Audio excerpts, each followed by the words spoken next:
ఉండాలి. నిన్ను సజీవ యాగంగా దేవునికి సమర్పించుకున్నప్పుడు మాత్రమే దేవుని కార్యం నీలో జరుగుతుంది.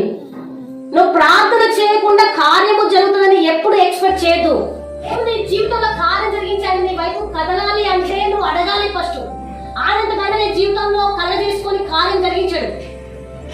ఆయన ఎప్పుడైతే నువ్వు ఏది కావాలని ఆశీర్వదించు ప్రభు అడుగుతున్నావు, కానీ అందులో బైబిల్లో 8,000 కంటే ఎక్కువగా ఆశీర్వాదం ఉన్నాయంట. అందులో ఏ ఆశీర్వాదం అడుగుతున్నావు?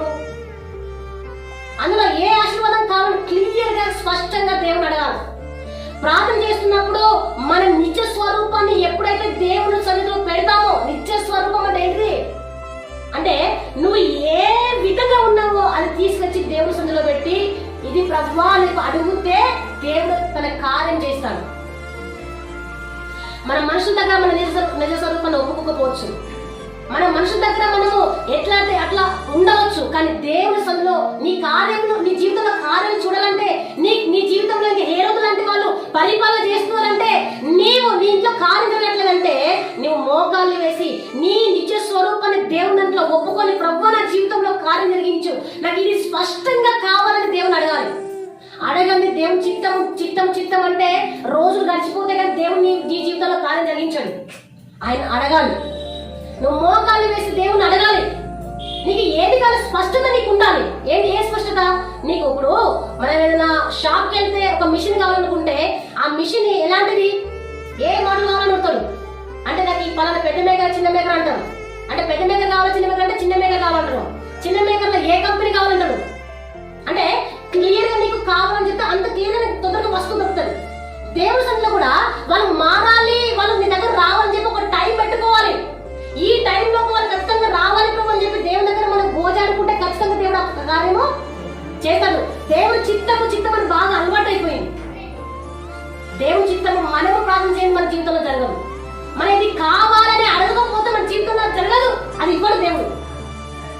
ఈరోజు నా కుటుంబాన్ని మార్చు ప్రభు, నా భర్తను మార్చు, నా భార్యను మార్చు, నా పిల్లలను మార్చు ప్రభు అని నువ్వు అడగకపోతే కార్యం జరగదు. దేవుని చిత్తం ఎప్పుడు కూడా వాళ్ళ దగ్గరికి రాలేదు. ఏ రోజుల్లాగా కుటుంబాల్లో అంగలార్పులు, భార్యను పిల్లలను పట్టించుకోకుండా లేదా భర్తను పిల్లలను పట్టించుకోకుండా తిరుగుతున్న స్త్రీలు పురుషులు ఎంతమంది లేరు? ఎంతమంది వాళ్ళ కుటుంబాలలో వాళ్ళ శాంతిని దొంగిలించడానికి కారణం వాళ్ళు అవ్వట్లేదు, దేవుడిచ్చిన సమాధానం దొంగిలించడానికి వాళ్ళే కారణం అవుతున్నారు. ఎందుకంటే మారు మనసు లేని బ్రతుకుతున్నారు కనుక. దేవుడు కుటుంబ వ్యవస్థను కట్టినప్పుడు ఆ కుటుంబాల్లో శాంతి సమాధానం ఉండగానే ఒక జత చేస్తాడు. కానీ మీరు గొడవలతో అహంకారంతో ఉండి ఇతరుల పక్షాన వివక్షణ చూపించుకుని ఉండడం దేవుడు అస్సలు ఎప్పుడు కలిగేడు. అది సైతాన్ యొక్క ఆలోచన. ఆ ఆలోచన ప్రకారం మనం వెళ్ళొద్దు, ప్రార్థన చేసుకోవాలి.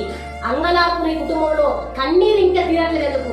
ఇంకా కన్నీరు అంత కాలుస్తూనే ఉన్నావంటే అక్కడ నీ ప్రార్థన అనేది దేవుని యొద్దకు చేరట్లేదు. హల్లెలూయా హల్లెలూయా. ఒకవేళ ప్రార్థన నీ సన్నిధి దేవుని సన్నిధి చేరిందంటే ఖచ్చితంగా అది దేవుడు ఖచ్చితంగా నెరవేరుస్తాడు. ఈ టైంలోకి జరగాలి ప్రభువా, ఈ టైంలో ఖచ్చితంగా నాకు జరగాలి, అనుగ్రహించబడాలి, వీళ్ళు మారాలి ప్రభు అని చెప్పి మనం ప్రార్థన చేసినప్పుడు ఖచ్చితంగా దేవుడు ఆ కార్యం చేస్తాడు. క్లియర్ గా ఉండాలి ప్రార్థన చేసినప్పుడు దేవుని సన్నిధిలో. క్లియర్ కట్టుగా మనం అడగాలి దేవుణ్ణి, స్పష్టంగా దేవుని అడగాలి.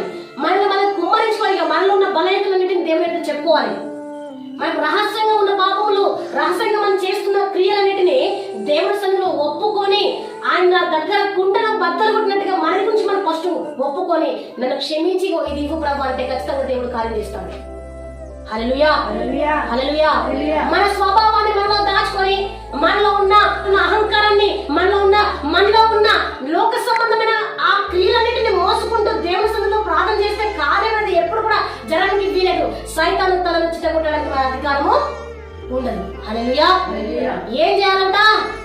నిజ స్వరూపాన్ని మనం దేవుని సన్నిధిలో మోకరించినప్పుడు మన వ్యక్తిత్వాన్ని కుండను కుమ్మరించి ఈ టైంలో ఈ కార్యం ఖచ్చితంగా చెయ్యాలి ప్రభువా అని నువ్వు కన్నీళ్లు గార్చుకుంటూ ప్రార్థన చేస్తే ఆ కన్నీటి ప్రార్థన వలన 1 సంవత్సరం 2 సంవత్సరాల రూపాయి అయినా సరే వాళ్ళు ఖచ్చితంగా ఆ వేదన అనుభవించి వాళ్ళు మారుతారు. దేవుని చిత్తం అయితే మారుతాడు.